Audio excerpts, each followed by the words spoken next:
tudo será melhor para nós a partir de agora. Aliás, a partir do momento que entramos aqui nessa casa.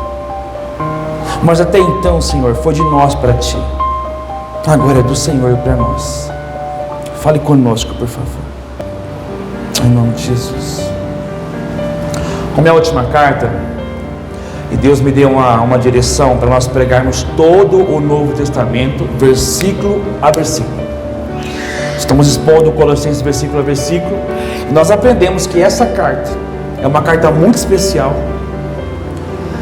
A cidade chama Colossos, o pastor dessa igreja chama Epáfras. E eu discorri nos últimos meses que essa igreja tinha um problema. Você focaliza se está certinho, tá bom, filho? Essa igreja tinha um problema muito sério. Era uma igreja com um bom pastor, com uma boa palavra, com bons irmãos. Mas de repente chegou algumas pessoas de fora na igreja, com outras visões, outras direções. Enquanto aquela igreja adorava a Jesus, chegou um povo que era para adorar anjo. Agora tem que adorar anjo. Chegou outro povo que dizia que eles não podiam mais comer carne. Chegou um outro povo que pediu para eles seguir a lei judaica. Epáfras, o pastor da igreja, ficou meio desnorteado, com aquele monte de gente chegando, com um monte de ensinamento torto, ele não soube lidar. Então Epáfras, ele pegou o cavalo, ele saiu de Colossos e foi até Roma, aonde o apóstolo Paulo estava preso. E quando ele chega para o apóstolo Paulo preso, ele discorre sobre todo o problema da igreja que estava enfrentando mediante os irmãos que chegaram novos na igreja. Esses irmãos que chegaram na igreja, ao invés deles se alinharem com a visão da igreja, eles dividiram a igreja. Então o apóstolo Paulo ouviu todo o discurso do pastor Epáfras, pastor de Colossos. E o apóstolo Paulo, juntamente com seu escriba, preso, apóstolo Paulo editando, só o último versículo que o escriba de punho, e ele escrevendo, saiu a carta aqui. Apóstolo Paulo nunca foi nessa igreja, mas conhecia a igreja, amava essa igreja de ouvir falar. Então finalmente, depois dele escrever 1, 2, 3 capítulos, ele chega no quarto. E nesse quarto capítulo é como que se, olha, eu estou encerrando a carta. Eu estou encerrando a carta e eu vou falar algumas coisas meio que vocês já sabem, sabe? Sabe quando você passa o dia todo com alguém e esse alguém vai para a rodoviária, o ônibus está chegando, falta uns 20 minutos para chegar o ônibus. Aí você fala assim, está chegando a hora, eu estou indo embora, não vou te ver mais. Aí você decide dar os últimos conselhos para aquela pessoa. Olha, já que eu não vou te ver mais, eu quero dar alguns conselhos para você. Foi isso que Paulo fez. Paulo deu os últimos conselhos para aquela igreja, para que um homem chamado Tíquico levasse a carta de volta de Roma para Colossos. O primeiro conselho final que ele fala é que a oração ela deve ser perseverante, vigilante e gratulatória. Gratidão. Versículo número 1.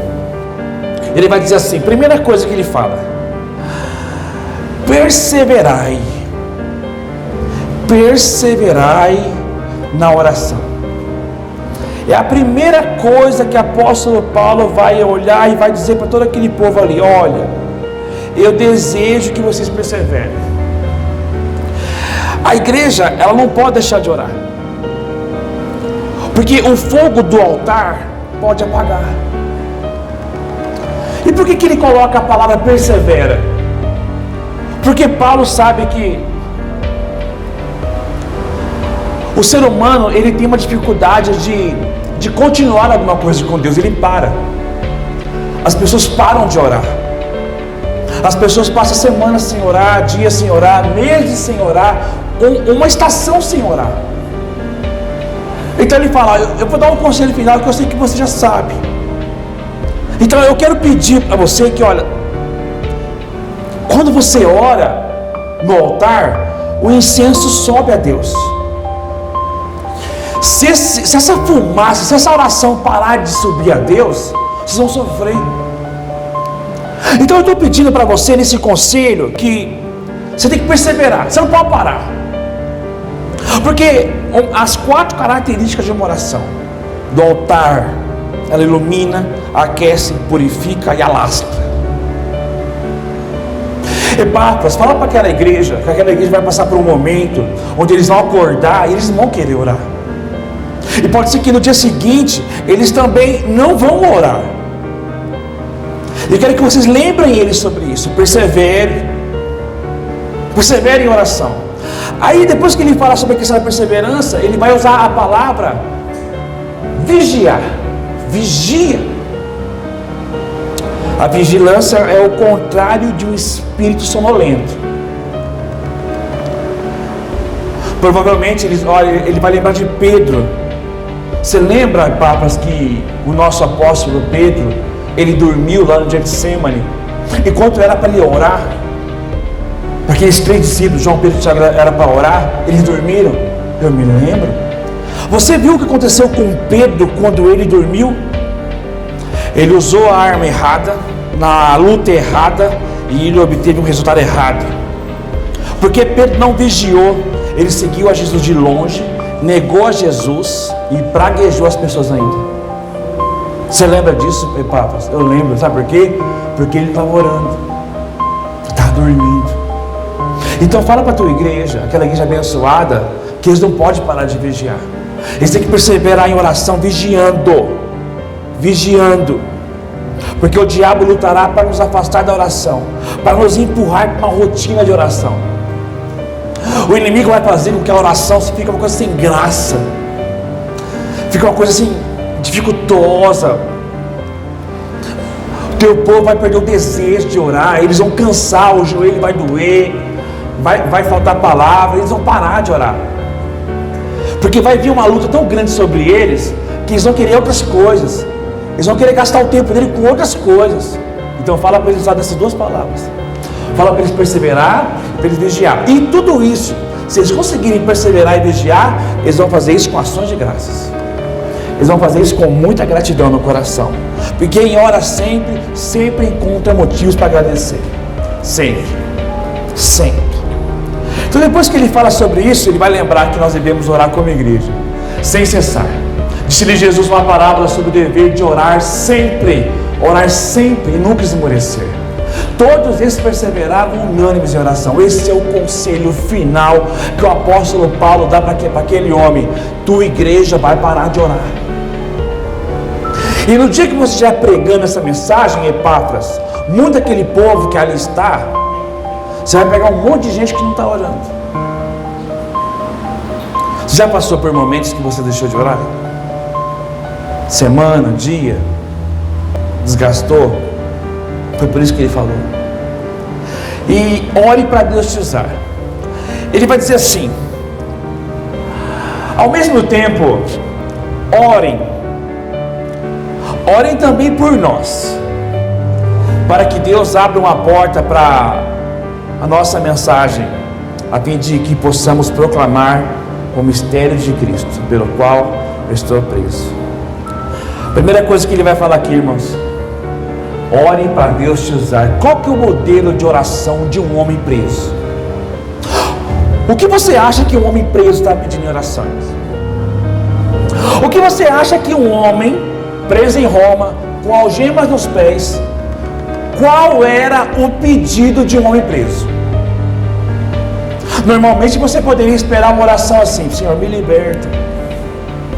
liberta, porque eu preciso muito da sua intervenção.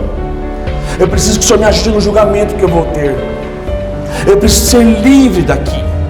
Eu quero descanso e paz nos meus últimos dias. Então esse homem, lá na cadeia, preso, ele ora por ele, mas não para que ele fosse solto. Ele ora para que Deus pudesse abrir uma porta para a mensagem. O homem da cadeia pediu para ser usado por Deus. Aquele homem tinha tudo para pedir outras coisas para Deus, mas ali, algemado, preso, não sabendo como seria o julgamento, louco para sair de lá. Aquele homem, ele começa a evangelizar todos os guardas pretorianos de Roma, e ele começa a ganhar aquele povo para Jesus. Então, quando eu estava lendo esse texto, eu disse a Deus assim: Senhor, como que eu sou egoísta? Eu oro tanto por mim, eu peço tanto por mim. Deus me deu a graça de eu sempre separo um tempo para orar por toda a igreja, nome por nome. E eu faço isso às vezes, não muito que eu quero não, que demora muito. Então às vezes minha carne fala que não precisa, só para assim, ó, eu oro por toda a igreja. Mas eu já fui muito egoísta nas minhas orações. Eu já me vi orando há muito tempo, só por mim, pela minha casa. Então quando ele fala, olha, eu quero que você ore por mim, para que Deus abra uma porta para a nossa mensagem, a fim de que possamos proclamar o mistério. Se tem uma coisa que não pode faltar na tua oração, não pode faltar: Senhor, abra a porta para eu falar do teu amor para alguém. Todo dia você tem que orar por isso, porque as nossas orações são egoístas. Nós pensamos muito no nosso problema, na nossa dor. E o apóstolo Paulo vai nos ensinar que é algo tão lindo. Abra a porta. Ele não pediu para abrir as portas da prisão, ele pediu para abrir as portas do ministério. Ele não pediu para quebrar os grilhões, ele pediu para quebrar os grilhões das pessoas que iriam ouvir o mistério, pelo qual, e ele fala assim: pelo qual eu estou preso. Eu estou preso. Então, nas orações de Paulo na prisão, a sua preocupação não era ser liberto, mas ser usado por Deus. E a minha oração é que vocês sejam totalmente usados pelo Espírito Santo. Diga amém, por favor. Você pode pedir isso a Deus agora? Senhor, usa a minha vida. Senhor, por favor, usa a nossa vida, Senhor. O Senhor sabe que nós temos dificuldades e problemas para enfrentar, mas nos usa, Senhor. Por favor. Por favor. Em nome de Jesus. Eu me lembro de um livro de John Bunyan, que tinha no século XVII. Ele foi pregar em praça pública e ele foi preso, porque ele foi um estorvo, incomodando em praça pública. No século XVII não podia pregar em praça pública. Ele foi preso. Aí disseram para ele assim: olha, nós vamos te libertar se você prometer para nós que nunca mais vai pregar em praça pública. Aí ele pega e responde assim: se eu sair da prisão hoje, amanhã, com a ajuda de Deus, eu estou pregando o evangelho novamente. Novamente eu vou pregar o evangelho novamente. Um dos homens que eu mais gosto chama Charles Spurgeon. Ele é chamado príncipe dos pregadores. A igreja dele tinha 10 mil membros. Aí foram fazer uma visita no tabernáculo da igreja dele. Aí foram perguntar para ele assim: o que acontece com a sua igreja que o mundo todo quer visitar? Todo mundo quer conhecer essa igreja. Aí ele pegou aquele homem e levou num porão, embaixo do altar aqui, ó. Embaixo do altar tinha um porão enorme, lá embaixo.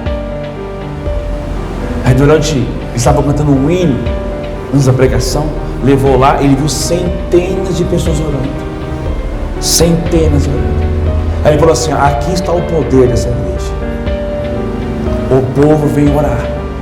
Quando você pergunta qual que é o povo, onde é o lugar no mundo onde o evangelho mais progride, prospera, você vai olhar a Coreia do Sul, você vai olhar alguns países até na África, mas fundamentalmente a Coreia do Sul. E quando você vai na Coreia do Sul, você passa 5 horas da manhã, as casas têm uma cruz, e às 5 horas da manhã eles ligam a luz da cruz para dizer que aquela igreja, que aquela casa está orando. Eles oram 1 hora, 2 horas. E quando vai os pastores brasileiros lá na Coreia do Sul perguntar qual é o segredo, que a igreja batista lá tem 500 mil membros, a Assembleia tem 1 milhão de membros. Não tem igreja do nosso tamanho lá, mas é milhares de membros.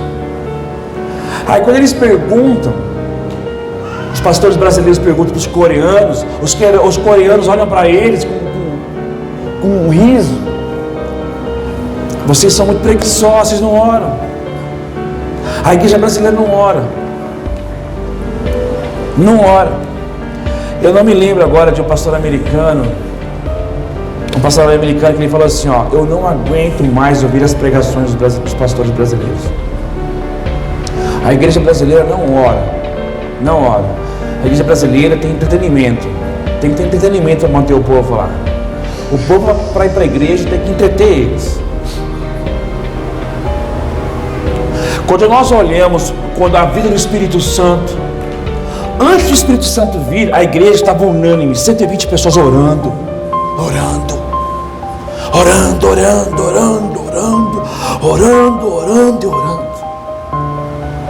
De repente, naquele momento que eles estavam orando, o Espírito Santo desce como fogo, aí pousando na cabeça de cada um deles. Então, desde o início de Jesus, ele vai dizendo sobre a igreja: minha casa será chamada casa de oração. A minha casa será chamada casa de oração, porque eu quero que meu povo ame a oração. Eu quero que o povo ame falar comigo. Então Paulo fala: eu quero que abra uma porta, porque eu quero ser usado por Deus. Orem, para que eu possa manifestá-lo abertamente. Pode orar para eu sair daqui então agora, porque eu quero pregar Cristo abertamente, como me cumpre fazê-lo. Terceiro conselho. Ele vai mudar aqui agora. Ele vai dizer para você aproveitar todas as oportunidades, onde fora. Aí ele vai dizer, depois da oração, ele vai falar assim: ó, sejam sábios no procedimento para com os de fora. Aí ele vai falar assim: olha, além de ter uma vida diária de oração, você tem que ter ali um procedimento com os de fora. As pessoas de fora vão reparar em você. Se você for em alguma igreja evangélica, se você conhecer a Bíblia, se você conhecer a Jesus, as pessoas vão olhar para você, o jeito que você fala, o jeito que você se comporta aí fora. Aí ele diz: você precisa ser sábio lá fora. O nosso viver deve ser irrepreensível em palavras, comportamento, namoro, casamento, negócio, estudo, trabalho, testemunho. Irrepreensível. E quando você estiver nessa situação de forma irrepreensível, você deve aproveitar todas as oportunidades. Aproveita ao máximo. Aproveita e anuncia. Epáfras, fala para a tua igreja aproveitar todas as oportunidades e falar do amor. Olha o conselho: ter a palavra certa na hora certa. Ele vai dizer assim: ó, o seu falar seja sempre agradável, temperado com sal. A palavra do cristão precisa ser sempre verdadeira, oportuna, edificante, agradável. Se tem um povo na terra que tem que ser agradável, é os crentes, são os crentes. Você precisa ser uma pessoa agradável, de tal forma que quando a pessoa for conversar com você, ela vê, quando ele fala tempero do sal aqui, ó, eu não gosto, particularmente. Tem gente que gosta de comida muito salgada e outros gostam de comida sem sal, simples. Ele fala assim: ó, nem com pouco sal, nem muito sal.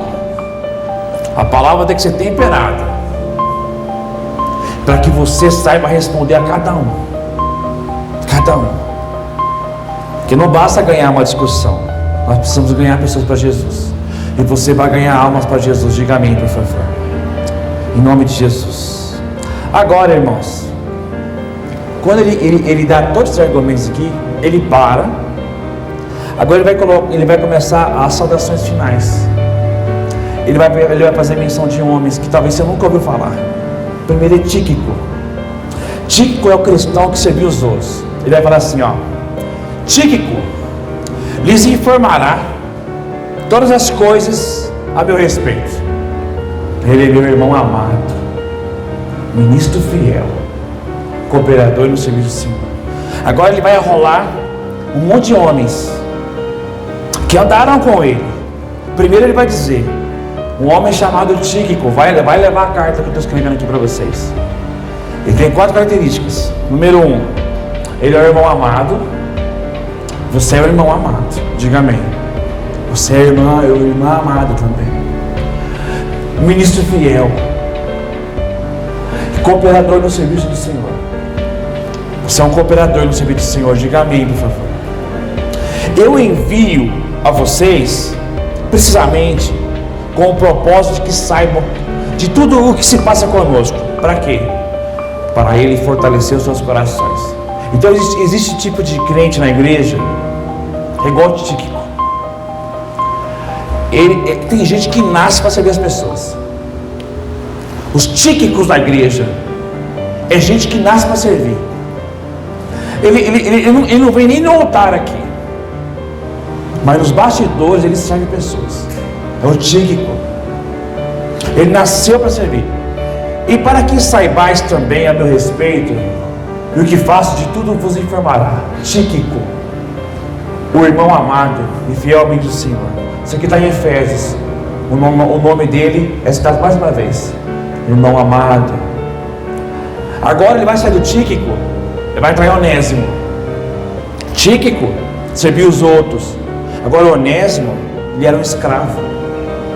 Um escravo que foi livre. Olha só o que o texto fala assim, ó. Ele irá com Onésimo, fiel e amado irmão, que é um de vocês. Eles irão contar-lhes tudo o que está acontecendo aqui. Primeiro ele fala assim, Tíquico, aquele que serve vocês, não até aí. Agora tem um chamado Onésimo, ele é fiel. Já pensou? Alguém escreveu uma carta com teu nome. Olha, eu estou enviando fulano de tal. Aí, ó, ele é fiel. Ele é fiel, amado irmão, ele é um de vocês. E eles irão contar-lhes tudo o que está acontecendo aqui na cadeia. Agora, sai de Tíquico, servidor dos outros. Onésimo estava preso, ele era escravo de Filemão. Nesse tempo aqui tinha 6 milhões de escravos. Agora ele vai para Aristarco e Marcos. O Aristarco era o cristão amigo na tribulação. Vê com quem vocês parecem. E Marcos, ele é o cristão que resgatou sua reputação.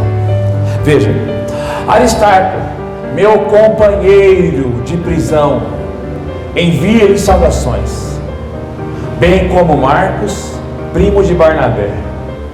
Ele começa a falar sobre Aristarco. Esse Aristarco que era meu companheiro de prisão. Olha, meus irmãos, tem gente que nasceu para ser companheiro mesmo. Eu não sei se você tem a bênção de ter um Aristarco na tua vida, aquele que é parceiro, companheiro, amiga, para todas as horas. Eu não sei se você tem, é o Aristarco.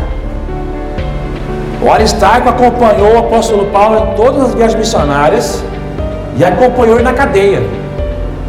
Toda pessoa tem a dádiva de ter um Aristarco por perto. Você tem alguém assim, irmãos? Que é perto mesmo. Se você precisar, se você ligar, ele vai. Ele arriscou sua própria vida voluntariamente lá em Efésios por Paulo.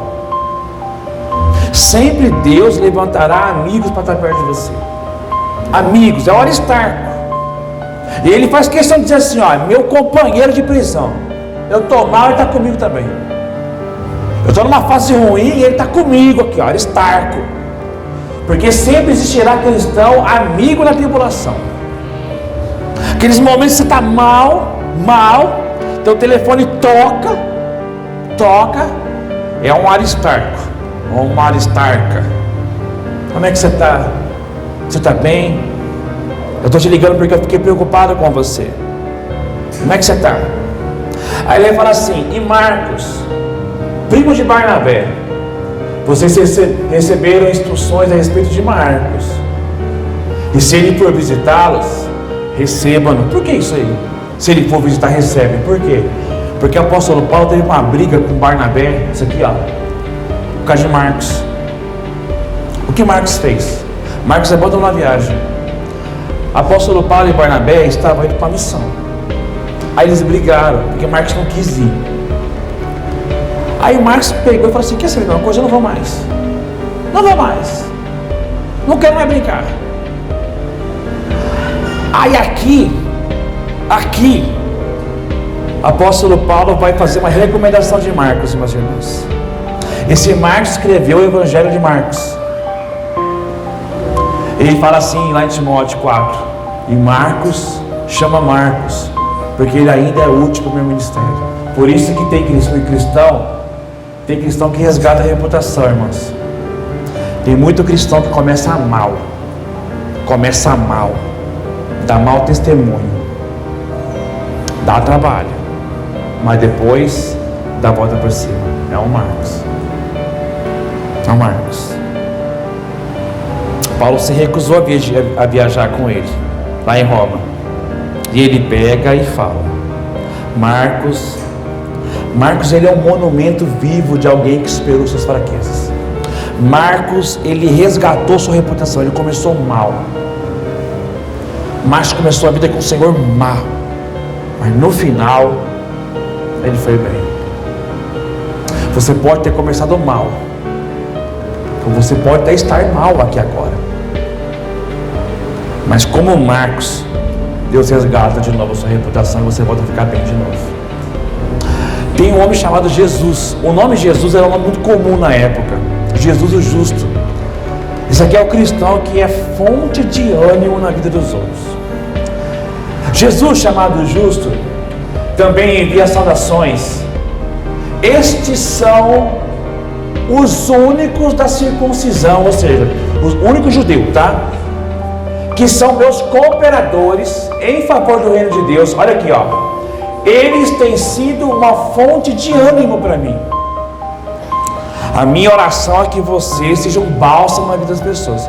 A minha oração é que você seja uma fonte de ânimo na vida das pessoas. Se você estiver perto de alguém, diga a ele assim: ó, vai dar tudo certo. Diga isso aí. Vai dar tudo certo. Vai dar certo.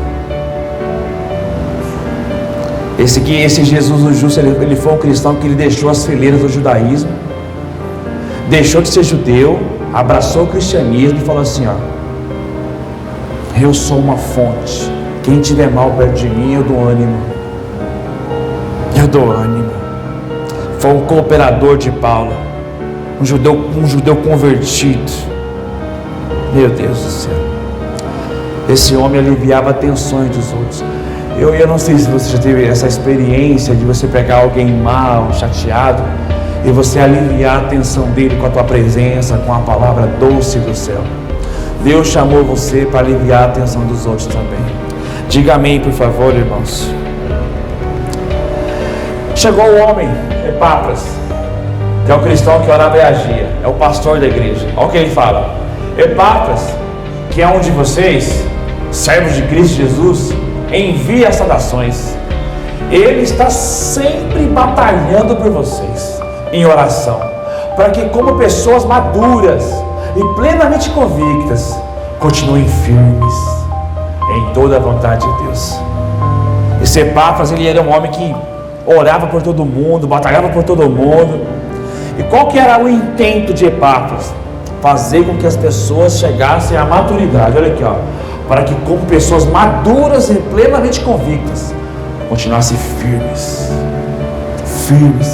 Epáfras era aquele que chegava assim no início da igreja: irmão, você está firme? Você está firme ou não está?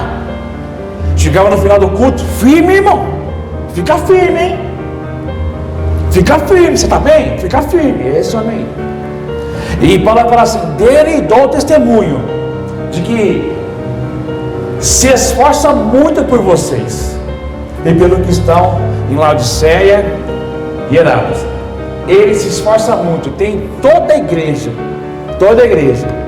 tem gente na igreja que se esforça muito. Toda a igreja tem a dádiva de ter pessoas que se esforçam muito, e tem gente na igreja que se esforça pouco, e tem que não se esforça nada. O Epáfras, ele era um crente que se esforçava muito pelos outros. Então vai colocar aqui entre Epáfras e Demas. Epáfras era o cristão que orava e agia, e Demas, ele era o cristão que desviou. Lucas, o médico amado, vai chamar. Lucas é o que escreveu o Evangelho de Lucas e Atos dos Apóstolos. E Demas envia as orações. Demas era um homem aqui que não tinha citação nenhuma, porque Demas abandonou. Demas abandonou o Evangelho. No finalzinho, irmãos, no finalzinho, Demas foi o pior da lista aqui.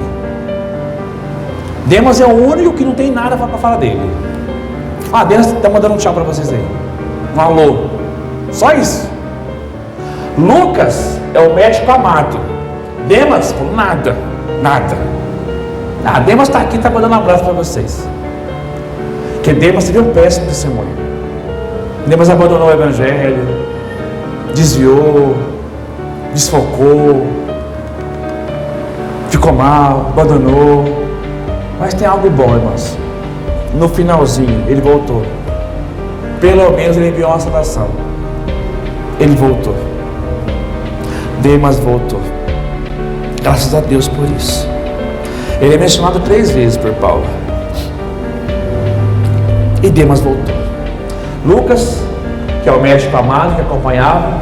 E agora a única mulher, Ninfa. Ninfa era uma menina, uma irmã que tinha uma casa na igreja dela. Uma igreja na casa dela. Contrário.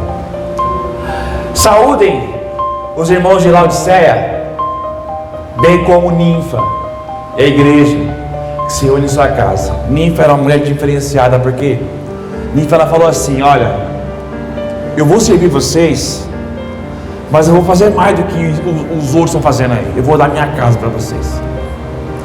A minha casa agora é uma igreja. Toda semana vocês podem sentar aqui no meu sofá, na minha sala, lá no fundo. A minha casa é uma igreja. Meu nome é Ninfa.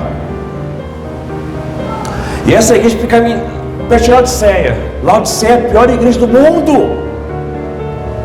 E essa menina está dizendo aqui, minha, bem como Ninfa, e a igreja que se reúne dentro da casa dela. Que mulher, irmãos. Num tempo muito próximo nosso aqui, nós vamos fazer um jejum de 30 a 40 dias. As nossas células vão começar ainda esse ano, daqui a 2 meses. E eu rogo a Deus para que você tenha o coração de Ninfa. O coração de Ninfa, para que você abra a porta da sua casa, para você estar aqui também.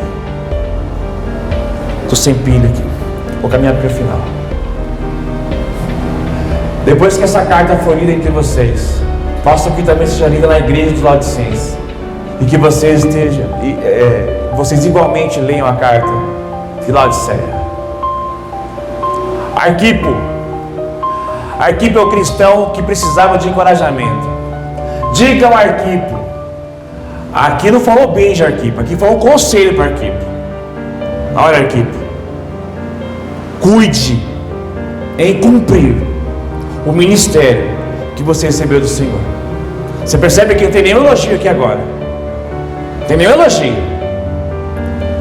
Tem uma palavra de encorajamento para ele. Olha aqui, Arquipo, você recebeu algo de Deus, hein? Deus deu algo para você. Deus deu dom para você. Deus deu ministério para você. Você recebeu do Senhor.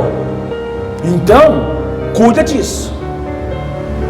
Arquipo, provavelmente, ele é um homem que tinha chamado, tinha dom, mas estava parado na igreja, fazia nada. Então veio uma palavra de longe para Arquipo: tem que cumprir seu ministério, Arquipo. O ministério que você tem vem de Deus para você. Você recebeu no Senhor. E você que recebeu do Senhor, Arquipo, você tem que cuidar disso aí. A igreja em Colossenses está precisando de você, Arquipo. Tanto é, Arquipo estava na igreja, não estava na cadeia. A expressão inicial fala: digam, vai dar um recado para o Arquipo lá. Quando você se reunir no domingo à noite, o Arquipo vai estar lá. E você não vai ver o Arquipo fazendo nada na igreja. Dá esse recado para o Arquipo. Arquipo, o apóstolo Paulo deu uma palavra aqui, vindo de Deus para você. Ele mandou uma palavra para mim? Mandou. Qual que é? Ele mandou você cuidar do seu ministério. E eu faço a mesma palavra aqui essa noite, irmãos. Cuide do seu ministério. O que Deus deu para você, cumpra. Cumpra. Senão você é um Arquipo na igreja também. E ele vai terminar, irmãos. E eu quero convidar você a ficar em pé para a gente ler o último versículo aqui. É o único versículo que ele escreve de punho. Está acabando minha pilha aqui. Vamos lá.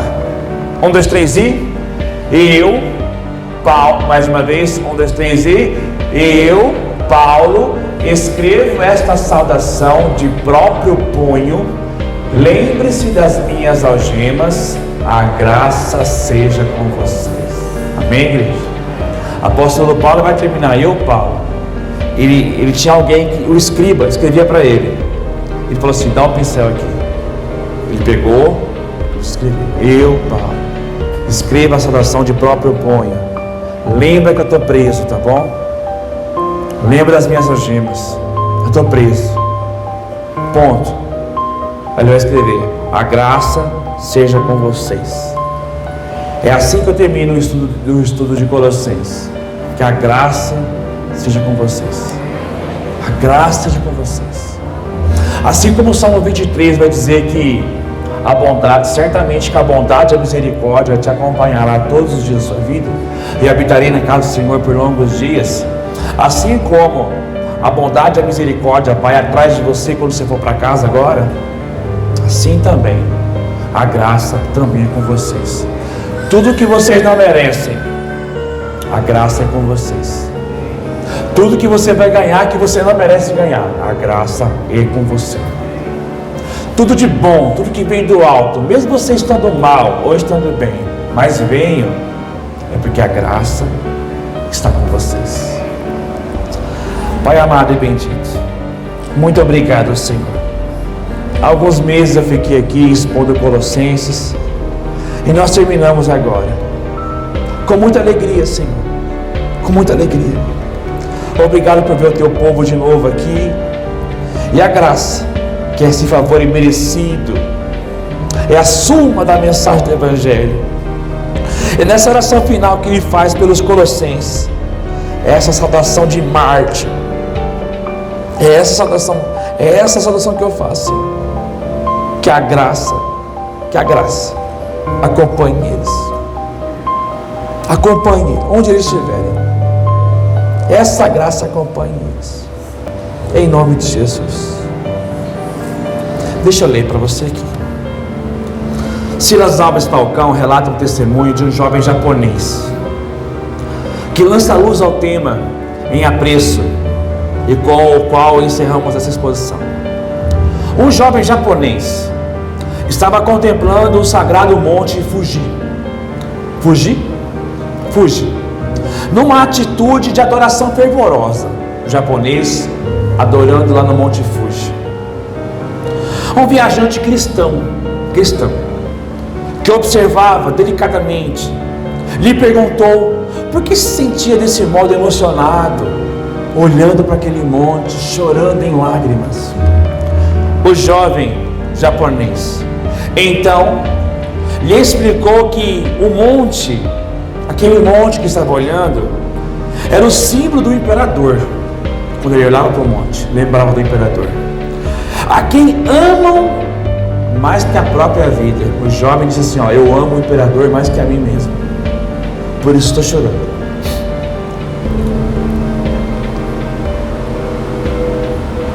Narrou para o cristão a história de alguns soldados na guerra que enfrentaram uma cerca de fios elétricos que impedia a aproximação dos japoneses aos inimigos.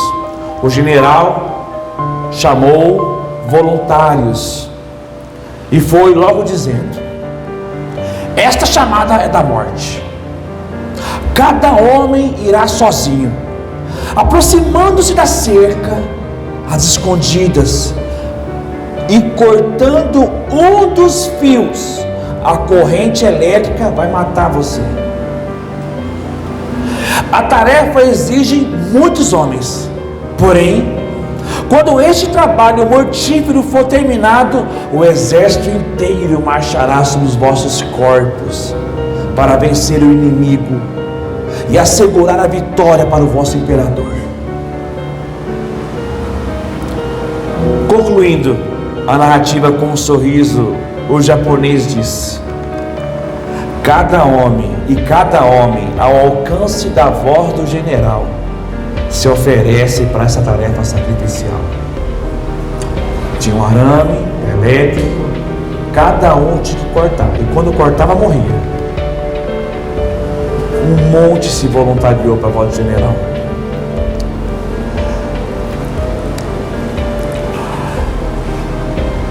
Foi até difícil saber a quem escolher. Tão ansiosos estavam para provar que amavam seu imperador, mais do que as próprias vidas. Aí o jovem, ele olha para aquele cristão, concluindo, ele fala assim: se vós, crentes, amasseis o vosso Cristo, como nós amamos o nosso imperador, vocês teriam conquistado o mundo inteiro para ele. Embora esse empreendimento custasse preço de morte. Um jovem japonês, olhando para o Monte Fuji, dá uma lição para o crente, dizendo que amava o imperador mais que a própria vida, e fala para o crente: se vocês amassem o Cristo que vocês ouvem, o mundo teria mudado. O Brasil tem mais de 40 milhões de cristãos, que se dizem cristãos. E nós não fazemos diferença nenhuma na nação, quase nenhuma. Então a minha oração é para que a sua vida faça diferença na vida de alguém. Eu estou aqui nessa terra para morrer por Jesus, falar de Jesus, viver para Jesus. É essa graça que vai acompanhar você. Que essa graça, essa motivação alcance você. Vá para casa amando Jesus. Vai acordar amanhã amando Jesus. Amando Jesus. Amando, mais que um japonês ama o seu imperador. Nós amamos a Jesus. Amém? Que a graça do Senhor te alcance. Em nome de Jesus. Graça e paz, irmãos.